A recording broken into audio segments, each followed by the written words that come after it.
नमस्कार। हम आपके लिए धार्मिक पुस्तकों में से श्री भगवद गीता, चार वेद, गरुड़ पुराण, शिव पुराण इन पुस्तकों में से अनमोल ज्ञान लाते हैं। भगवान श्री कृष्ण के विचार। Lord Shri Krishna quotes in Hindi. इस संसार में कुछ भी स्थायी नहीं है। संतुष्ट मन इस विश्व का सबसे बड़ा धन है। कर्म किए जाओ, फल की चिंता मत करो। भगवान प्रत्येक वस्तु में, प्रत्येक जीव में मौजूद हैं। आत्मा अमर है, इसलिए मरने की चिंता मत करो। आत्मा का अंतिम लक्ष्य परमात्मा में मिल जाना होता है, इंसान नहीं। उसका मन किसी का दोस्त या दुश्मन होता है। बड़प्पन वह गुण है जो पद से नहीं, संस्कारों से प्राप्त होता है। व्यक्ति या जीव का कर्म ही उसके भाग्य का निर्माण करता है। वर्तमान परिस्थिति में जो तुम्हारा कर्तव्य है वही तुम्हारा धर्म है। मन बहुत चंचल है, जो इंसान के दिल में उथल पुथल कर देता है। जब वे अपने कार्य में आनंद खोज लेते हैं तब वे पूर्णता प्राप्त करते हैं। प्रबुद्ध व्यक्ति के लिए गंदगी का ढेर, पत्थर और सोना सभी समान है। आपके कर्म ही आपकी पहचान है, वरना एक नाम के हजारों इंसान हैं। धर्म केवल कर्म से होता है, कर्म के बिना धर्म की कोई परिभाषा ही नहीं है। अहंकार करने पर इंसान की प्रतिष्ठा, वंश, वैभव तीनों ही समाप्त हो जाते हैं। जीवन में कभी भी किसी से अपनी तुलना मत कीजिए, आप जैसे हैं सर्वश्रेष्ठ हैं। बुरे कर्म करने नहीं पड़ते हो जाते हैं और अच्छे कर्म होते नहीं करने पड़ते हैं। जो अपने मन पर नियंत्रण नहीं रखता वह स्वयं का शनै शनै शत्रु बनता जाता है। बुद्धिमान व्यक्ति को समाज कल्याण के लिए बिना आसक्ति के काम करना चाहिए। स्वार्थ संसार का एक ऐसा कुआं है जिसमें गिरकर निकल पाना बड़ा कठिन होता है। सेहत के लिए योग और किसी की जरूरत पर सहयोग, दोनों से ही जीवन बदलता है। आत्मज्ञान की तलवार से काटकर अपने हृदय से अज्ञान के संदेह को अलग कर दो। दुष्ट लोग अगर समझाने मात्र से समझ जाते तो यकीन मानो महाभारत कभी ना होता। मनुष्य अपने विश्वास से निर्मित होता है, जैसा वो विश्वास करता है वैसा वो बन जाता है। मान अपमान, लाभ हानि, खुश हो जाना या दुखी हो जाना, ये सब मन की शरारत है जिसे तुम अपना समझकर मग्न हो रहे हो। बस यही प्रसन्नता तुम्हारे दुखों का कारण है। उस इंसान का मंजिल से भटक जाना तय है जिसकी संगत में नकारात्मक लोग रहते हैं। प्रेम सदैव माफी मांगना पसंद करता है और अहंकार सदैव माफी सुनना पसंद करता है। सिर्फ दिखावे के लिए अच्छा मत बनो। मैं आपको बाहर से नहीं बल्कि भीतर से जानता हूँ। जो इस लोक में अपने काम की सफलता की कामना रखते हैं वे देवताओं का पूजन करें। व्यक्ति जो चाहे बन सकता है यदि विश्वास के साथ इच्छित वस्तु पर लगातार चिंतन करें। शब्द उतने ही बाहर निकालने चाहिए जिन्हें वापस भी लेना पड़े तो खुद को तकलीफ न हो। परायों को अपना बनाना उतना मुश्किल नहीं जितना अपनों को अपना बनाए रखना होता है। इंसान की सोच ही उसकी सबसे बड़ी पहचान है, वरना दुनिया में एक नाम के अनेक इंसान है। बहुत विनम्रता चाहिए रिश्तों को निभाने के लिए। छल कपट से तो सिर्फ महाभारत रची जाती है। यदि आप किसी के साथ मित्रता नहीं कर सकते हैं तो उसके साथ शत्रुता भी नहीं करना चाहिए। मनुष्य का जीवन केवल उसके कर्मों पर चलता है। जैसा कर्म होता है वैसा उसका जीवन होता है। मन अशांत हो तो उसे नियंत्रित करना कठिन है, लेकिन अभ्यास से इसे वश में किया जा सकता है। दिव्यता केवल शक्तिशाली होने में नहीं बल्कि वास्तविक दिव्यता दूसरों में शक्ति जागृत करने में है। मन की गतिविधियों, होश, श्वास और भावनाओं के माध्यम से भगवान की शक्ति सदा तुम्हारे साथ है। जीवन में वाणी को संयम में रखना अनिवार्य है, क्योंकि वाणी से दिए हुए घाव कभी भरे नहीं जा सकते। जब हम स्वयं जीवन के शिल्पकार हैं तो चलो हम अपनी मुश्किलों को हराते हैं, जीवन में मुस्कुराते हैं। एक बार माफ करके अच्छे बन जाओ, पर दोबारा उसी इंसान पर भरोसा करके बेवकूफ कभी ना बनो। ना हार चाहिए ना जीत चाहिए। जीवन में अच्छी सफलता के लिए परिवार और कुछ मित्र का साथ चाहिए। रिश्तों को निभाने के लिए वक्त निकालिए। कहीं ऐसा ना हो जब आपके पास वक्त हो तो रिश्ता ही ना बचे।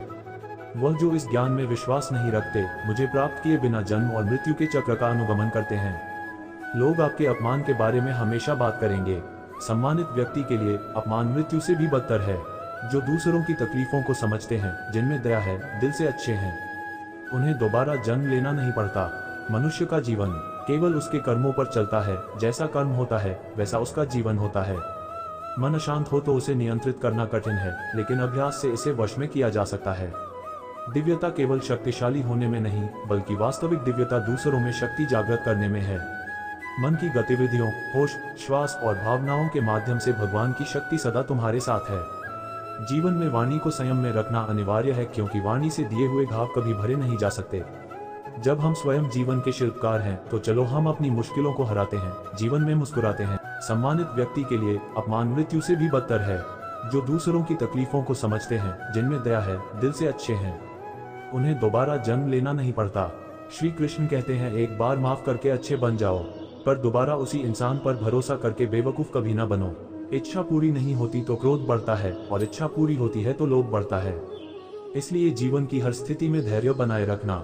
अगर तुम अपना कल्याण चाहते हो तो सभी उपदेशों, सभी धर्मों को छोड़कर मेरी शरण में आ जाओ, मैं तुम्हें मुक्ति प्रदान करूंगा। हुआ अच्छा हुआ, जो होगा अच्छा होगा। स्वयं को मुझ पर छोड़ दो, अपने कर्म पर ध्यान दो। कर्म ऐसा जो स्वार्थ रहित, पाप रहित हो। कृष्ण ने दुष्टों को भी अपनी गलती सुधारने का मौका दिया, क्योंकि वो किसी मनुष्य को नहीं, उसके अंदर के बुराई को मारना चाहते थे। संदेह की स्याही से संबंध के पृष्ठ पर कभी शुभ अंकित नहीं होता, इसलिए अपने मन के विचार और संबंधों का आधार दोनों ही शुभ रखें। मोहग्रस्त होकर अपने कर्तव्य पथ से हट जाना मूर्खता है, क्योंकि इससे ना तो तुम्हें स्वर्ग की प्राप्ति होगी और ना ही तुम्हारी कीर्ति बढ़ेगी। इस भौतिक संसार का ये नियम है, जो वस्तु उत्पन्न होती है, कुछ काल तक रहती है, अंत में लुप्त हो जाती है, चाहे वे शरीर हो या फल हो।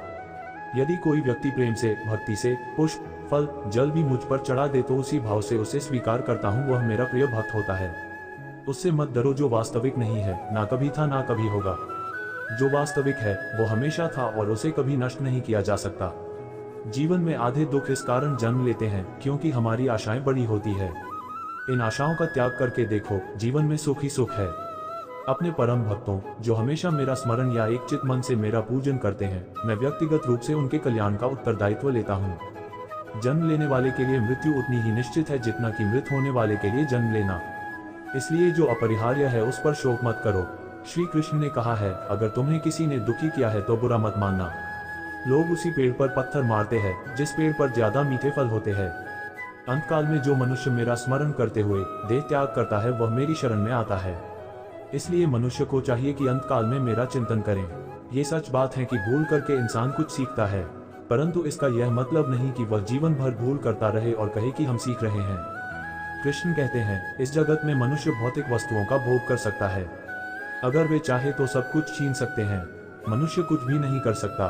स्वार्थ से रिश्ते बनाने की कितनी भी कोशिश करें वो कभी नहीं बनते हैं, और प्रेम से बने रिश्तों को कितना भी तोड़ने की कोशिश करें वो कभी नहीं टूटते। क्रोध से भ्रम पैदा होता है, भ्रम से बुद्धि व्यग्र होती है, जब बुद्धि व्यग्र होती है तब तर्क नष्ट हो जाता है, जब तर्क नष्ट होता है तब व्यक्ति का पतन हो जाता है। आत्मा न तो जन्म लेती है, न कभी मरती है, और न ही इसे कभी जलाया जा सकता है, न ही पानी से गीला किया जा सकता है। आत्मा अमर और अविनाशी है। अगर व्यक्ति शिक्षा से पहले संस्कार, व्यापार से पहले व्यवहार और भगवान से पहले माता पिता को पहचान ले तो जिंदगी में कभी कोई कठिनाई नहीं आएगी। विषयों का चिंतन करने से विषयों की आसक्ति होती है, आसक्ति से इच्छा उत्पन्न होती है और इच्छा से क्रोध होता है, क्रोध से सम्मोहन और अविवेक उत्पन्न होता है।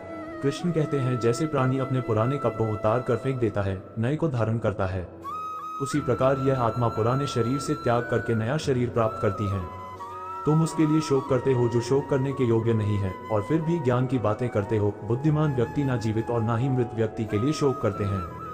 मन की गतिविधियों, होश, श्वास और भावनाओं के माध्यम से भगवान की शक्ति सदा तुम्हारे साथ है और लगातार तुम्हें बस एक साधन की तरह प्रयोग कर सभी कार्य कर रही है। हर किसी के अंदर अपनी ताकत और अपनी कमजोरी होती है। मछली जंगल में नहीं दौड़ सकती और शेर पानी में राजा नहीं बन सकता, इसलिए अहमियत सभी को देनी चाहिए। धर्म युद्ध में कोई भी व्यक्ति निष्पक्ष नहीं रह सकता है।